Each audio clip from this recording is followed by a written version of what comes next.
How's it going, Rabbit Crew? Doing a real quick deck tech on Mono Black Artifact. Name of the game is pretty simple. This deck is built for best of one. It should be short and sweet. Thirst 4 of, early game removal and planeswalker removal at sorcery speed. Agonizing Remorse, the equivalent of our Thoughtseize. Tome, only 3 of it because you want to see it but not too many of it, and it's really just there for card draw. Super helpful. Nightmare, this card's hilarious, super value, kind of like Tome, you just get more and more value as the game goes on.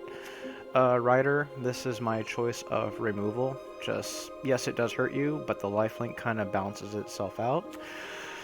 4 of this Predation, it's really good because I think this deck runs 22 lands, I'm pretty sure. Let's see here, 13, 14, 15, 16, 17, 23 lands. So 23 plus this brings it up to 27 lands.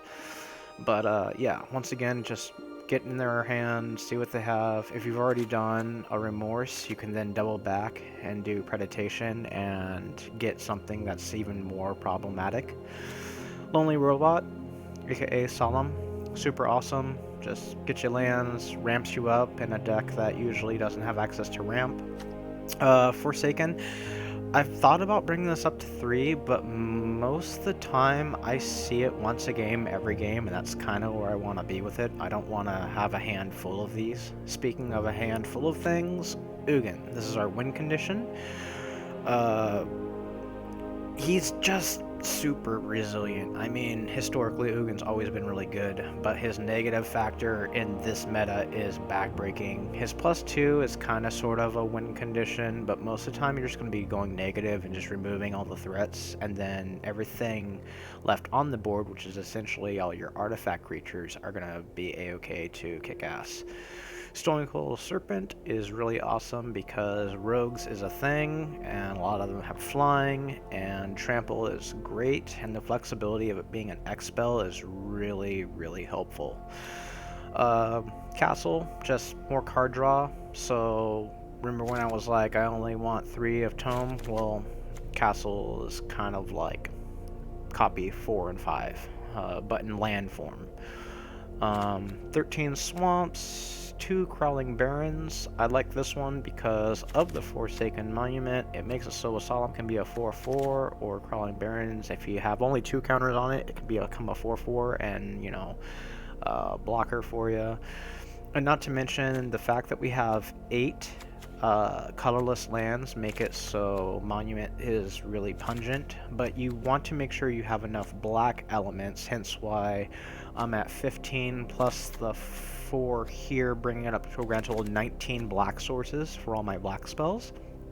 But Fielded Rune is really good for the mirror match of like dealing with these, or dealing with labyrinths, or dealing with any sort of problematic land. Yes, it can backfire on you if your opponent has crabs, but most of the time we apply the lotion to the skin and get rid of the crabs. Labyrinth is kind of the hee hee ha ha, I have no creatures on the board, but your stuff still can attack me. It's a really good card, and it's really just more or less there just for the tapping for 2. But yeah, that's the whole deck. It's pretty fun. You should give it a try. It's definitely a great alternate to a meta that is just dripping full of rogue decks. I usually have a 75% win rate against rogue decks, and yeah, like that's saying something considering that it's a very resilient deck. I respect it. I don't like it, but I do respect it. It's a great archetype. I just don't like it. I did get this idea originally from some other video on here a couple months back, but that was well before Zendikar came out, so I made my own little additions with the they were running some other different type of removal over Riders. I like Riders because it's more resilient, and they were not running these lands. These are kick-ass lands / spells. But yeah, otherwise it's a pretty original, pretty fun deck, and it's a blast to play. Super fun. Anyways, thank you for watching, and this is NerdRabbit signing out.